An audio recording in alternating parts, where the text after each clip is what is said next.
Guess who got brands talking? Brandlife.co.za. Good morning, everybody. We are finally connected. This is the Geeks Connect Show. Welcome to another edition on this beautiful Thursday morning as we talk all things innovation, the tech ecosystem, connecting you to industry leaders, innovation structures, tools, and the way to go about it and making sure that you do get ahead with that innovation of yours. And we've got a jam-packed show for you today. Misho is currently running late. I think he overslept, but he will be joining us shortly. But just to go through what we've been turning up to in the past couple of days in the tech space, we did check out the Tshimologong Makerspace Tech Meetup. So it was quite interesting to see the makers from all around Gauteng and Bloemfontein. It was quite interesting to see what the makers are up to. So the maker ecosystem is truly alive in South Africa.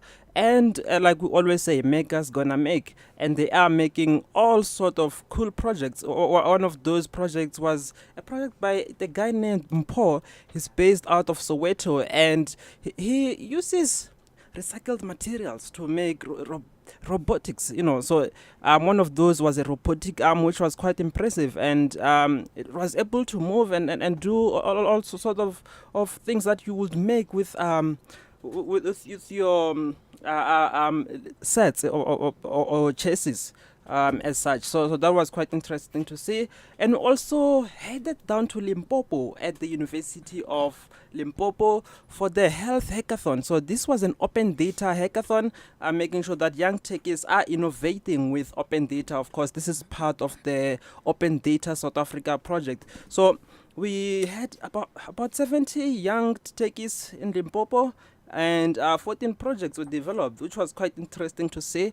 They came up with all sorts of innovation in making sure that people are able to access healthcare much better, making it easy for you to access medical services, medical facilities, and how you interact with your doctor. So, it was quite interesting to see life in that side of the world. You normally don't think about such areas in terms of the tech ecosystem, but it was indeed inspiring to see them work all night, because it was a hackathon. And also what was interesting was to see the national government coming down to support that hackathon, and that is what we always need, because we need to make sure that our government is adapting to the changes, the wave of change, because the tech ecosystem, it's more about radicalism, it's more about radical skills transformation, it's more about enabling those platforms for young techies, young innovators to be the best that they can be in making sure that they bring about change in the country. So speaking of change, we are joined in studio by one of our favorite ladies at Geek Culture. She's been in the game for quite some time, making changes, and her name is Lesley Williams. Lesley, welcome to the show. Hi. Hi, Tiani. I'm really excited to be here. Yeah, just let's get to it. Can you just tell us who is Lesley Williams? Well, I think that is such a difficult question always to reflect on yourself. If I look at the big picture of what I'm about, for me, I'm interested in making change, but like the drivers behind everything that I do is making sure that whether you are from rural Limpopo or Malawi or from Silicon Valley, that everyone has the right to live their full potential, regardless of the lottery ticket they got in life. So I think like that is the key driver. So I've been a process facilitator. I've worked at a business school when it was a startup, and I guess like most of my career has been around starting things in a startup space, working for startups, having my own startups, supporting startups. So I think like innovation and change is my life, but with the ultimate purpose of making sure that we create inclusivity. Awesome. Yeah, making change. I remember you were involved with Impact Hub back in the past. Are you still? Yes. So I'm actually the initial founder of Impact Hub Joburg. Oh. And in fact, a lot of the inspiration came about in 2002 during the World Summit of Sustainable Development, when Kofi Annan was in town, and I'm reflecting on him because he just passed away. Yes, of course. And I think, those seeds of peace and reconciliation and creating change were with me for several years. And I worked with the initial founders of Impact Hub, and now there's 101 in major cities around the world. Wow. But the seeds were planted literally in Soweto. In Soweto. Yes. Yes, and currently you are with Tshimolohong.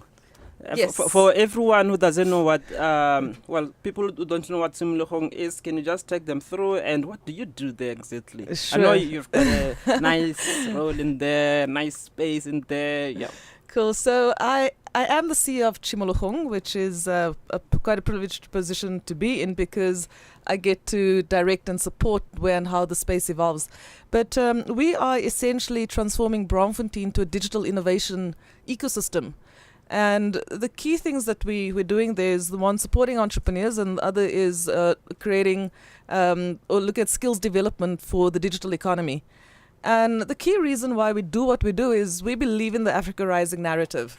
I think, it's been exciting, and there's been an intent around it way before Black Panther, Wakanda forever.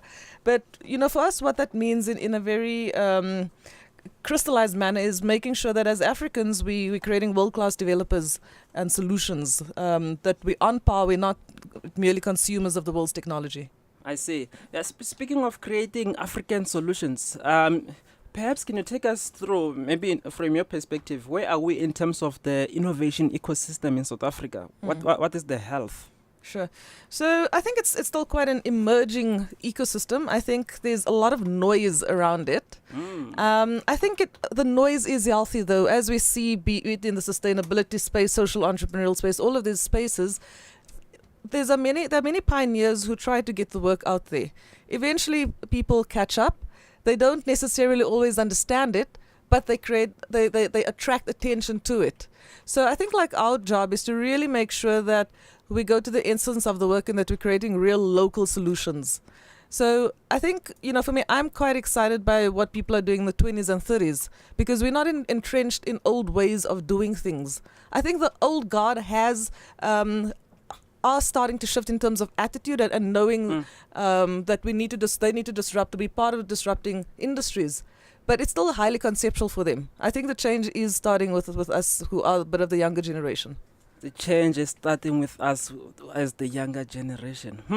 Quite some interesting discussion in here. We are chatting to Lesley Williams, who is the CEO of the Tshimolohong Digital Precinct. We are going to take a quick ad break, and we'll be back after this. You're listening to brandlive.co.za. Hey Bonang, how are you?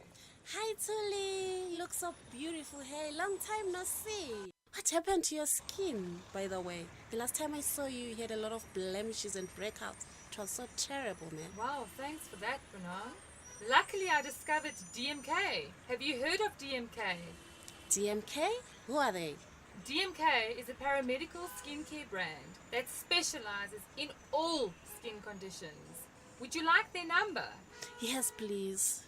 I know you're not good at numbers, so let me give you their website address because your skin looks terrible. It's www.dmkskincare.co.za.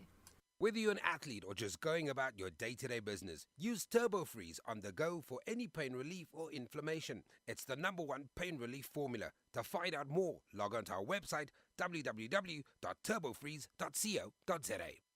Have you ever thought about the power of social media? Social media has the power to make your business grow. Grow! Yeah.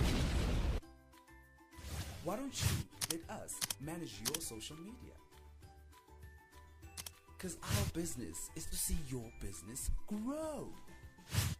Visit us at www.bstownmedia.co.za. Harnessing the power of talk radio. brandlive.co.za. Gentlemen, welcome back. You're still tuned into the Geeks Connect show with myself, Tiani Misho, and we're joined in by the lovely Lesley Williams, and we're talking all things innovation. It's health. What are we doing in terms of the African scenario, and all things exciting. Yeah. Misho is finally on the show, so welcome, Misho. Welcome back to you too. Tut, Misha, for being late. Hey guys, how's everyone? Hope everyone is good. Let's get it rolling. Yeah. So let's talk women now. Women in tech, women in innovation in South Africa. What's been your take? Are we channeling the right kind of momentum? It's one of those really frustrating topics for me. I think there are many of us women who are doing this work, and to a large extent forerunners in the work we're doing. But there's so few of us, and we're so spread thin and overwhelmed. Not overwhelmed in terms of the sense that there are few women, so there's a spotlight on the few of us. I think, I'm seeing far more coming up in the early 20s. I'm quite excited by the amount of women we have in our Digital Skills Academy, but I still see a huge vacuum in the kind of like late 20s through to further up, in fact. I have some buddies in the late 30s who are starting to get down into detail of tech in terms of learning how to code. And rolling up their sleeves and studying the innovation ecosystem and really getting out there. But there's a gap. Yeah. All right. And let's go back to the issue of innovation. Do you think we're exhausting innovation? Do you think we are setting the right kind of a scene? Will innovation get to a point where it's exhausted because everyone has an idea? So we need to make sure that these ideas flourish. I think right now it is sexy, it is trendy to be innovative and to use the language of disruption. But to a large extent, it is a mindset shift. I think we still have a long, long way to go where people see that this is not a 9 to 5 or a way to progress into your company, but it's a way of thinking, it's a lifestyle, it's the way we engage across diversity. It's a way of being. And I think for me, that is the disconnect when I go to mainstream industry within corporates where they don't understand it. And I question the intent behind the why they do it. Because, again, like, yes, you can come up with a new solution or a new venture within your corporate, but if the system doesn't transform, it's just going to be another product on the shelf. But if you have a way of working in an innovative way with true transformation at heart, then there'll always be new interesting things that are evolving. We obviously need to make sure that those are rooted in longevity, that it's not just a trend factor. How do you prepare the young people for this space? Yes, you're talking about the older generation, the ones that are leading the space. They think differently. But how do you start conditioning the young people to be in the right position so that, they understand that, yes, there is an element of this is what innovation is, but it's not just about the idea. It's about putting the work. It's about making things happen and putting things into people's hands. So how do we start? I mean, we've got a couple of geeks listening. How do we prepare them? How do we get them into the right lane? Sure. I'm going to give a bit of a boring answer and a bit of more of a hopeful answer.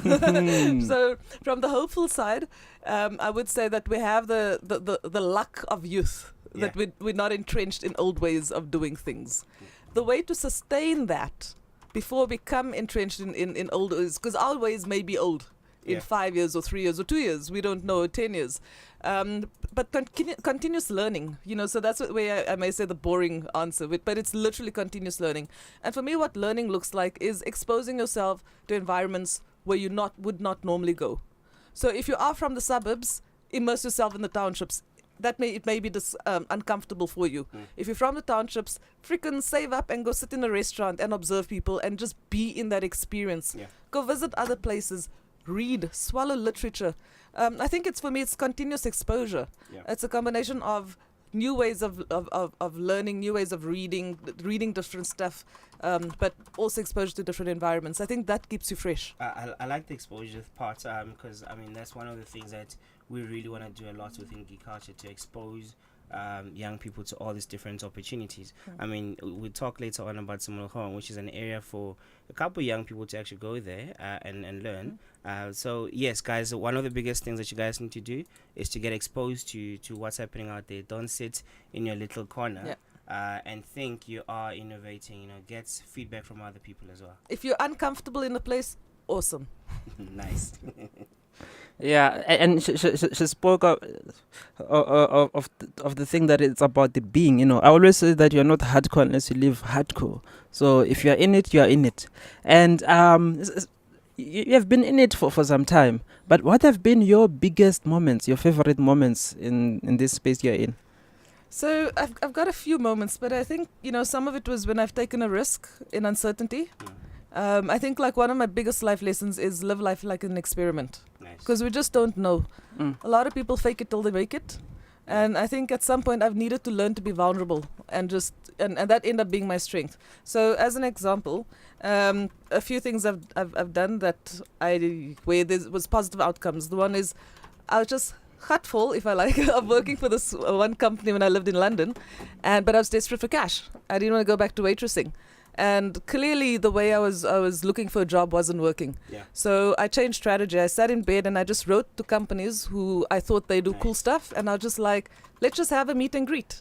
I want to see what you're about. I feel like our values are aligned. Within 3 days, I got the job of being the secretariat of the South African Business Club in London. Mm. That was a part-time gig which allowed me to carry on doing consulting work. Another kind of moments of uncertainty for me was, okay, firstly I sold my car to move to London without having a job. In 2015 I closed Impact Hub, and I had burnout. It was crazy, like finding the right kind of business partners is the hardest thing ever. Yeah. And I was just burnt out going on my own, but I wanted to control messaging about what's going on, and I thought, let me put it out there. So I wrote a press release to share all our failures. That's never been done before. But now entrepreneurs trust me because I'm a fellow entrepreneur working a journey. Yeah. So she's actually shared a story with me before. Yeah. In terms of the journey that she's gone through. So what she told you guys is not the full story. It goes deeper than that. But I like the parts where you said, you didn't just sit. You started literally from the bottom as a waitress. It's not the bottom being a waitress. Well, it's a different phase. But it's not the bottom. It's right. It was there. a career gap from what I was doing. Yeah, and what she studied. As Yes. well. So To be diplomatic. Yeah. moving from there to where you currently are, there's different things, and that's something we're seeing a lot of young people. They wanna go to school, and then obviously the expectation is I need to jump into that position, but they don't understand that there's a couple of hurdles you need to go through. And I like the part that you didn't just sit. You're like, you know what? Let me. I'm assuming it was back then. You said, let me write these people. And tell them what I do and that I want to meet up with them. In this day and age, we've got Twitter, where you can actually DM someone, and it's a lot faster. So I would love to see a lot of young people doing something like that. Yeah, I think like people respond to when they see you moving, they want to meet you there. Yeah. People like a good story. They just like a story. They like proactivity. So like right now, people see me in magazines and even here sitting with you guys, and it is a glam thing to be out there. So sitting here is a And people glam respond. thing. Yeah, it's With us. awesome. Yes, you guys are fantastic, We are and you're all doing cool nuts. shit. We are So all Wow. if I may speak, so it's awesome. But people see this side of it. Yeah. They don't see the amount of rejections Yeah. before getting here. And at some point, you need to stop waiting for people to join you on your journey. You need to just do stuff, and people will see, and they'll finally join. They'll catch up. Thank you. I really hope someone is listening to that. Don't forget, guys, to join the conversation using the hashtag Geeks Connect. Drop your comments, your questions, and let us know what you're thinking. Or maybe you have any questions for Lesley. Hit us up. Yeah. Let's just take another quick ad break, and we should be back after this.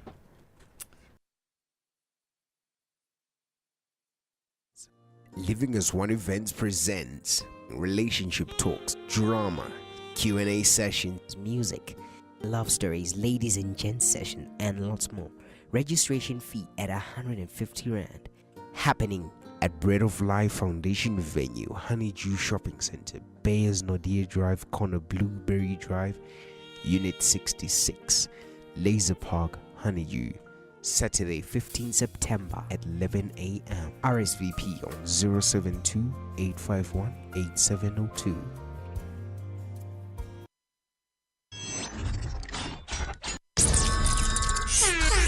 The Dramatic Talk with myself, Bongani Drama. Bringing you insightful conversations on the Convo Corner, your latest celebrity news on Dramatainment, and your latest fashion news on Fashion Fame. This is Bongani. And myself, Rose Rataka. bringing you your latest news and sports updates. Every Wednesdays, 2 to 3 p.m. Only on www.brandlive.co.za. Akulumeni in the Convo Corner. Check this out. It's time for the Convo Corner. And what we have for you is, does the age gap really matter in sexual relationships? Viwa Kyolon. Sorry, you look at Zoto Wabantu and, her Ben 10, and you ask yourself so many questions that this old woman dating this young baby, and maybe it's, because he's probably mature. Who knows? Now, if you both are on the same level of maturity, like I mentioned, don't let the attached age number cloud your decision. Because here's the thing, it could be your, the person that you're going to spend the rest of your life with, but because of 100%. society and you think brandlive.co.za. You're listening to brandlive.co.za. Welcome back, ladies and gentlemen. Welcome. No, welcome back. welcome. No, we like putting effects on it, accurate. Okay. Well, I feel very welcome on all of those welcomes. Yeah, well, maybe you should have stayed in bed. Anyway, you're still tuned into the Geeks Connect show. We're broadcasting live in one of the boxes at 27 boxes.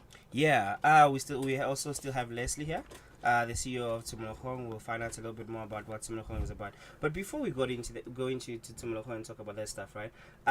There's a lot of stuff that you go through. I can imagine every day running the hub, different activities as well, right?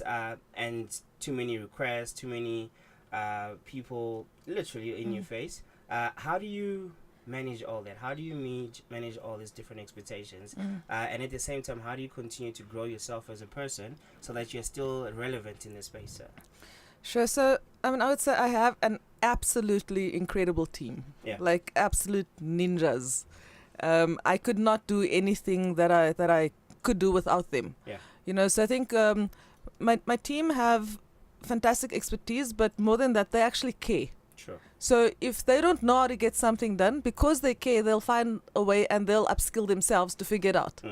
And they'll hustle. So they they support me on this journey. Sure. and allow me to step out of the space. Yes, it's overwhelming. It's overwhelming. I absolutely love my job and I often need time out. So for me, sometimes I'm unreliable over the weekend and my friends can't stand that about me, but sometimes I just need to hide away and write a book. Write the book, I wish. I'm busy on that. That's for another topic. But I need a journal. I just need to journal or read or just lie on a yoga mat, and sometimes I'm not even doing yoga. It's just like that just silence, just to know that there's breathing space, because that grounds me. It's the only way. You need to be anchored in who you are and your intent to be able to cope when all the requests come your way. Okay, so speaking of trying to understand who you are and getting into your intent space. Yeah. How does one get their creative mojo going so that they unleash that innovative spirit within them? Sure. I think the one is the pot of creativity is never exhausted. That's fantastic about creativity.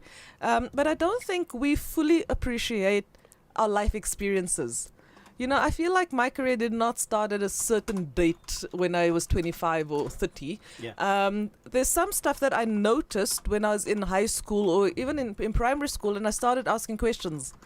So when one looks at, for example, now innovation from townships, like I'm from Eldorado Park, I saw the issues in Elders. That was my first connection to what's happening in society. And then you start thinking about that, like you're the expert of your context. Sure. And for me, that is the first line of creativity. It's more like where and how do we, are we moved enough to do something about our context? That is the question. That is the intent that will keep you doing what you're doing regardless of what happens on the journey. Do you think we're complicating this innovation entrepreneurship space? Yeah, I think, sometimes this word can be so big that, there's the innovators, the change makers, that it seems separate from the everyday person. It's those people out there. Like, actually, we are those people. Like I say, if you're the expert of your context, who is somebody else to come into your space and tell you what should or should not happen? I think we need to be open to learning. I think people have relevant expertise to offer us in our space, but I think we can step up with a bit more confidence and own this and own the knowledge that we have. All right. No, the reason I'm asking that is, some people think of, when you think of the word, firstly, it sounds like a huge, massive thing. When you think of entrepreneurship, they think of a very difficult journey, and sometimes I just feel we overcomplicate things. But talking about Tumuluhong, right? Yes. Tell us a little bit about Tumuluhong. What is Tumuluhong? Where are you guys based? Maybe what does the name mean? Sure. So Tumuluhong Precinct is the brainchild of Prof. Barry Dwalatsky, who's director of the Joburg Center for Software Engineering at Wits University. Yeah. So it is a Wits University-owned initiative and founded initiative. It means place of new beginnings. It's Setswana, and we've kind of changed it. We're cheeky. We like place of digital new beginnings. Nice. And that's essentially what we are about. We are about digital innovation. We're very clear about that. And, we speak about, again, this grand word, Industry 4.0, which is very futuristic. There's in reality of what's happening in South Africa now, we need to play catch up super fast. Sure.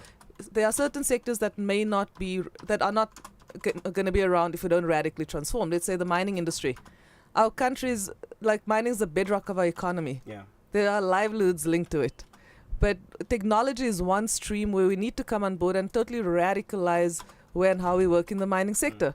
So then it becomes a reality. And that's where we need to not exclude ourselves, but hop on the back and say, if I'm not understanding what's happening digitally in my work context, in my environment, in my home, how am I going to upskill? I mean, one of these days you won't be able to switch on your TV or open your door and if you don't know how to use your smartphone. Sometimes it's that simple. Yeah. So from a Tumuluhong perspective, we basically supporting every phase of digital transformation. Like I said earlier on, our main aim is supporting entrepreneurs. Entrepreneurs are at the heart of everything that we do. But we don't work alone. We can't work alone. Definitely. We work with provincial government, Yeah. and I'm quite excited that province is really getting it, that it needs to transform digitally. We work with various corporates. Some of the leading corporates engage and work in Tumuluhong. I mean, one of IBM's research labs, does 12 around the world. One's at Tumuluhong. Cisco is one of our big partners, and I can name so many more, MMI. And then entrepreneurship is at the heart of everything we do. What I'm finding super interesting now is that while corporates started engaging with us from a corporate social investment, CSI spend, they're actually seeing how the entrepreneurs at Tumuluhong can help solve problems. Nice. So now we're starting to have a different kind of conversation. And they're starting to see proper value Exactly. in that space. So how does one become part of Tumuluhong? What is it? Do I just walk Sure. in? Is it open to Yes. anyone? How does the process So work? there are a few pathways. So firstly, we have a website, chimolochong.joburg. We may need to put the spelling up somewhere, chimolochong.joburg. We'll put it up for you guys. Thanks. So that shows membership and upcoming events. So you can either just come to an event. We have monthly tech meetups that Tiana was speaking about earlier on, and a whole lot of events. We have incubation programs, so we're always announcing opportunities for you to come on board. So we're running a JP Morgan incubator at the moment. We're about to start recruiting for a BCX incubation program. So most of those have scholarships attached to it. Yeah. So if you are serious about taking your product to market, we want to support you. And then the third pathway, if you are a bit more of an established entrepreneur, you can pay a membership fee. You can work there for 1 day a week, 3 days, or full time. Oh, so it does have that element of a co-working space. Yeah. All right, it's nice. So yeah, if you're in Braamfontein and you need a co-working space, go to Tumuluhong, 47 Juta Street. Right? Street. And for those who don't know, they've actually got 2 buildings. Yeah. They've got we have 7 at the moment, so that's a 7? strip of 5 where we Levels, kind of Chef, like levels. interlinked. And then the Diz on Smith Street and Station Street has the digital skills economies. And we're always inviting corporates and different partners and to move into that side of Brom. nice. So yeah, what more do you want to know about Tumuluhong? Yeah, hit us up. Do connect with us at Brand Live Radio, at Geek Culture, #Geeks Connect on all the platforms. We are all connected. Anyway, let's take a quick break from Lesley. Just a quick break. You know, You're tired of Les. no. I could never get tired of Lesley. She's awesome. Yeah, but this Saturday we are continuing with the 4-month blockchain program that we are running. So young techies will get to code, supporting what we call the Geek coin. Yeah, but what's more interesting to me is what would one buy with a Geek coin? For those who don't know, what is a Geek coin? So, a Geek coin is a blockchain supported coin that we're getting young techies to rally behind. So it gets to be coded by the community. And this Saturday we are at Intellect hosting one of those seminars. And just a bit of breaking news. So the founder co-founder of the Ethereum coin will actually be joining us as a speaker on the seminar this Saturday. Yes, so don't miss it out. Don't miss it. 10 o'clock, 10 a.m. Melrose, right? Melrose Arc in Intellect. Yeah, so do bring your machine and let's get coding, because we need to build more capacity in South Africa. We cannot just go through talks and all that. We need to get young guys coding and building solutions. And like Lesley said, she said, you are the expert of your own context. So in the context that you're in your community, in South Africa, how would you use such technologies to make sure that you are changing life as we know it? How do we become better consumers, most importantly? And the best way of starting with something like that is obviously by reading, as Lesley mentioned, consume, read, be aware.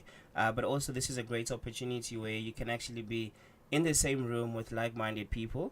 And I think what I like about this coming weekend is it's not just the theoretical part of it, it's hands-on. So for those of you who like being dirty and coding, I think this is a great opportunity for you. Why do you have to associate dirty and coding? Hands, they get fiddly. No. I wanted to ask if I could come too, and then you threw in that word.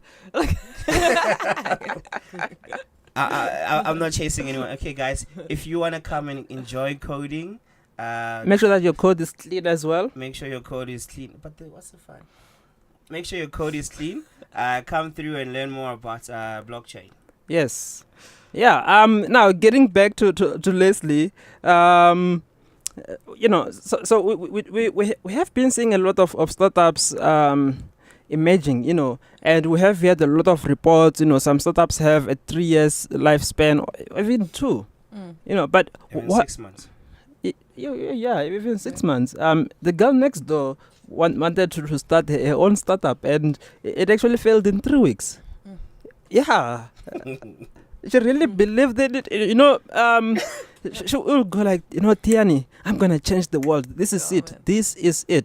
This is it. Everyone believes in their own ideas. But what do you think are some of the practices that young emerging entrepreneurs can partake in making sure that their startups materialize? Sure. So, earlier on you were speaking about intent, like what's the intention behind why you do what you do. Yeah. Simon Sinek speaks a lot about the why. You can look that up on TED Talks, that whole talk. But again, like for me, the reason why it's important to start with your why is because you need to understand what are you willing to fight for. Yeah. If this is just some kind of trend thing to win some competition, you're not going to stay engaged in the long run. So I'm okay with things failing. I think we need to review when how we look at metrics around entrepreneurial failure. You got because lots of experience I have well. loads of experience in failure. But like every lesson I've used in the next startup, and finally something takes root. I know a lot of people in a similar way where something finally took root 6, 7 startups later. And sometimes they end up working for corporates and they're highly innovative in a corporate context where the idea has life. So guys, don't be afraid of failing. We've been preaching this, but now you're hearing it from a master expert failure who has gone through a lot, in terms of that process, and actually is still here, still doing great. And I think one of the things that through the failures is what people fail to learn is that this is a learning curve. Yeah. This is a way of building yourself. You get to learn through the process. You get to build networks. You get to learn new ways of doing things faster, better ways of doing things. And I think, it's far more acceptable to fail now than even 3 years ago. because this language is creeping in the entrepreneurial ecosystem. There's a lot of platforms to speak about failure. If I must say, like Impact Dub has monthly fuck up night, where speaks to speak about failures. You know, but like, what are we doing with it? What's on the other side? So this whole thing about shaming people and shaming yourself, like, get over yourself, like get back to work. Are we ready? Are we there, South Africa, in terms of accepting failure and embracing failure, or is it still like one of those things? Oh, you're such a failure. Sure, the more thing is around like the risk associated with it. So black tax is rough out there. So sometimes if you take the risk and you do something different, your family's livelihoods are at stake. Yeah. So you need to really understand what is your risk profile. This is what I'm saying, like the older you get, the higher your risk profile increases, so you're less likely to take the risk. But I think there are ways to overcome. You can start like that sideline, doing your stuff on the sideline, getting an intern if you must, and have income while you getting your startup going until you can cross over. So I think there's different ways to bridge it. So I do have empathy for our parents when they telling us it's absolutely ridiculous. Yeah. But I think society at large is becoming more open to it. I see. You spoke of the different programs within Timulokong. Some are incubating entrepreneurs and such. But what do you think is the future of incubation in South Africa? How does it look like? Sure, I think sometimes I'm highly critical of incubation spaces. I've just been on the scene for maybe too long that I'm a cynical grandmother in the space. So I think we need to hold incubators to account. Yeah. For me, I think the quality of an incubator depends on who's running it. Are the people really entrepreneurial, or is it their job? And are they just taking a purely research focused when they're supporting entrepreneurs? Because if you haven't gone through a journey, I doubt your ability to support an entrepreneur. So I'm hoping that the noise dies down with all these incubators popping up. I think there is relevance for these spaces, and I feel like as entrepreneurs we need to be a bit more critical about selecting the spaces we go to. It's not just about, can I apply, will they accept me? No, like, you're awesome. Is the place good enough for you? We need to start shifting our thinking around that. Wow. I've never really heard anyone. By the way, Lesley is the CEO of Timulokong Hub, for those of you who don't know. But it's also great to hear someone like in your space who's been critical about the space. And she's real, eh?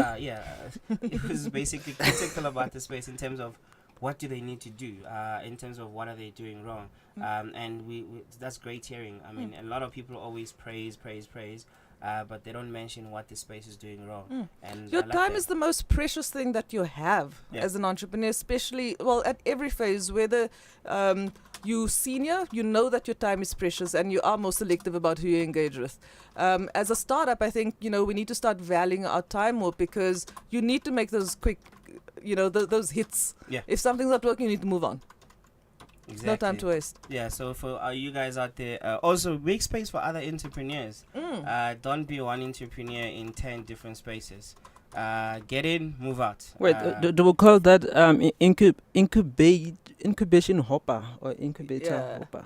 I don't know the word. But there is, it wasn't that, but I get what you're saying. There is a word for it. But the thing is, your credibility is at stake. If you're hopping from space to space, that's not good either. So try to see something through. Make an informed decision. I like the part where you actually said, pick your space as well. Yeah. Don't just say because there's an incubator there, let me get in. You must see if it actually meets your personal needs before you even jump in there. Yeah, the other thing is some incubators are starting to reject people who've gone through an incubation experience before. Because they're also saying like, well, if you didn't deliver there, why should I have you on this program? And there's two ways of looking at it. The one is, yes, people sometimes stay in incubators as a lifeline, especially like if an incubator has finance or free Wi-Fi or whatever reason for you to want to stay there. Yeah. The other part is, it could be a waste of time if you are there too long. So you need to think critically about where and how am I using this opportunity. If there isn't a fit, it's okay. But then explain that to the next place where you apply, so they know why you've moved on. You're not just a hopper. So do you think in future there will be some sort of startup CV of some sort? I think we're getting there, especially with whether it's formal or informal. We're all living on social media lately. Yeah. Whether you honest about all of these, it's easy to find out. We Yeah. speak to each other. Yeah, of course. Across I was spaces. about to ask, is there a WhatsApp group for incubators? Oh, yeah. Managers or incubators in general. So Do there's you this guys- formal and informal, Yeah. So I think like the Andy Network, Aspen Network for Development Entrepreneurs is doing a lot of good in terms of convening meetings and convening the managers and ecosystem builders.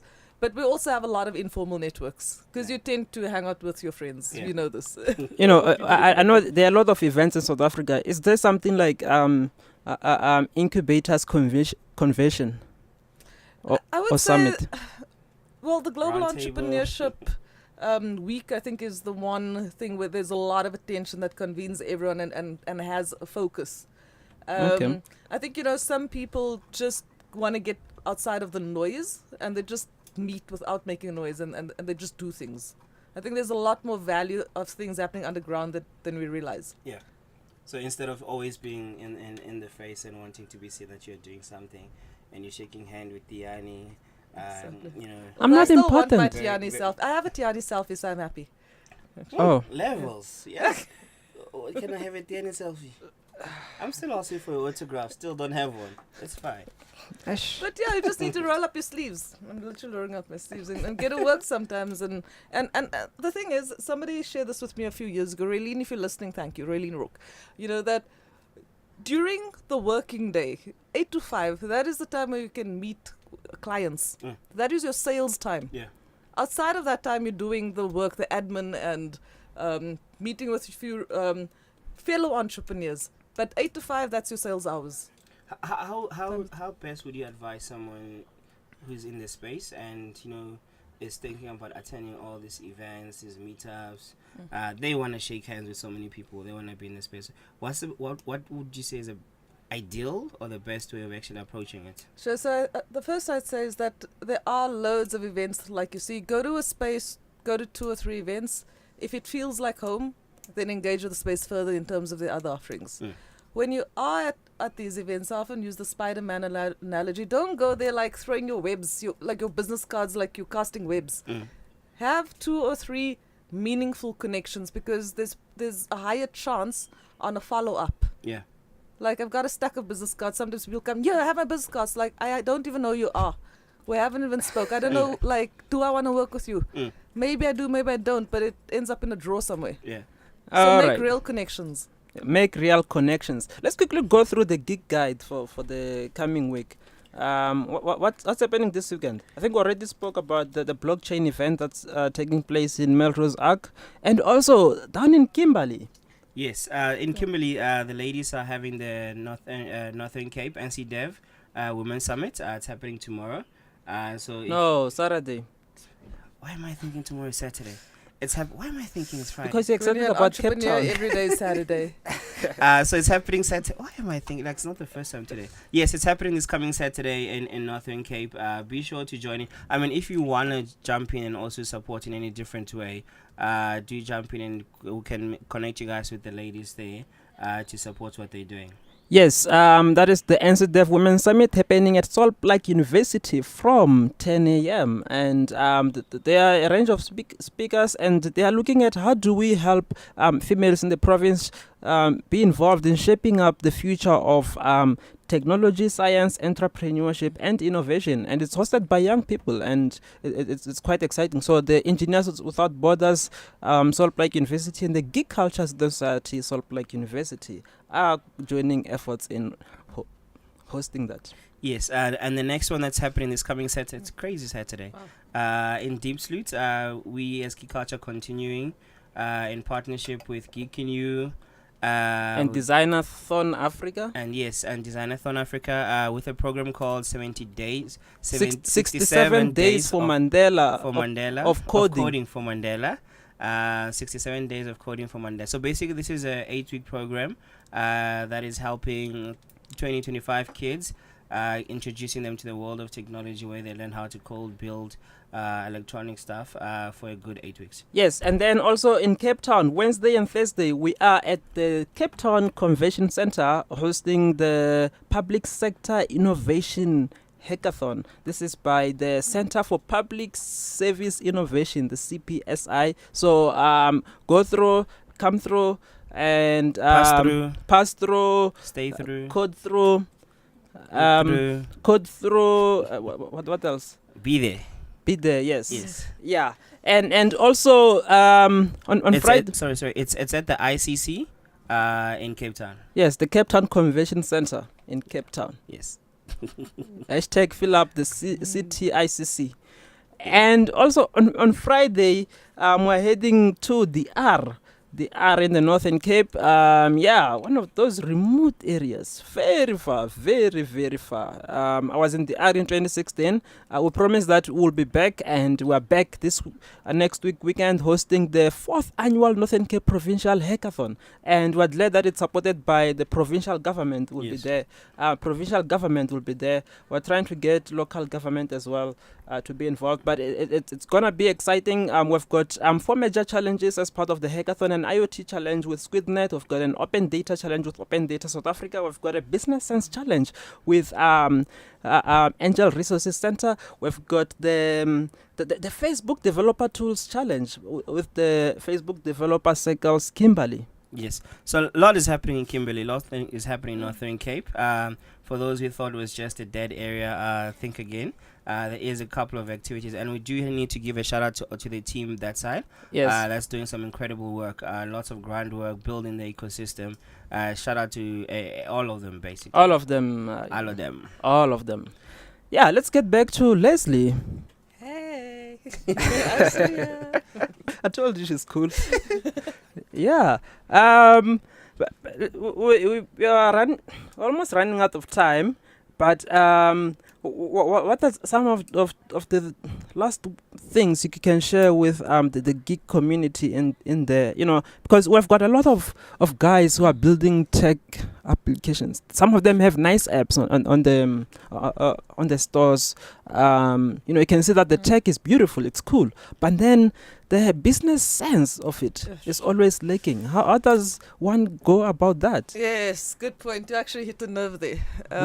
So I'm going to touch on my experience at Impact Hub and then coming over and just generally work in the ecosystem. So I've over the years, I've seen a lot of people who really understand what's happening in society. They know the change that needs to happen. And they may or may not know how to commercialize, but they often don't have a tech or engineering minds to really take it to where it needs to. On the other extreme of that, I'm running into so many techies who are super passionate about what they're doing or what they built, and they're fixated on their product. They haven't gone to the market and tested for any relevance.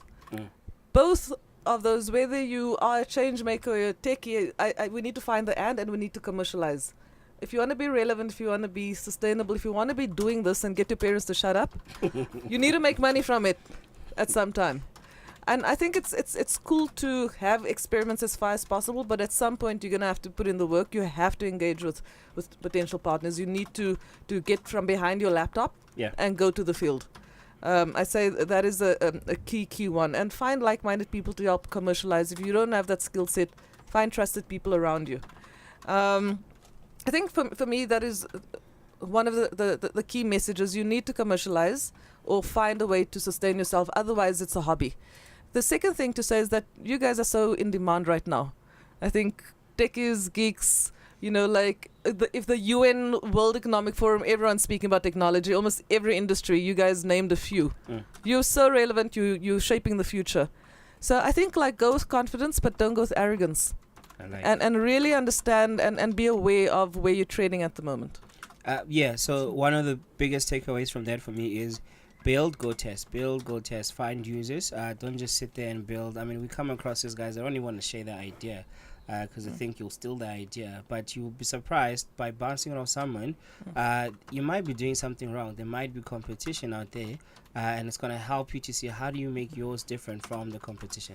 And this is, also build social capital around that. Get people but authentic connections. And for me, this is why I'm so excited by the work that Geek Culture does, and also our work at Chimologong. Really create a community around what you're doing. Even if that fails, it can pivot into something else.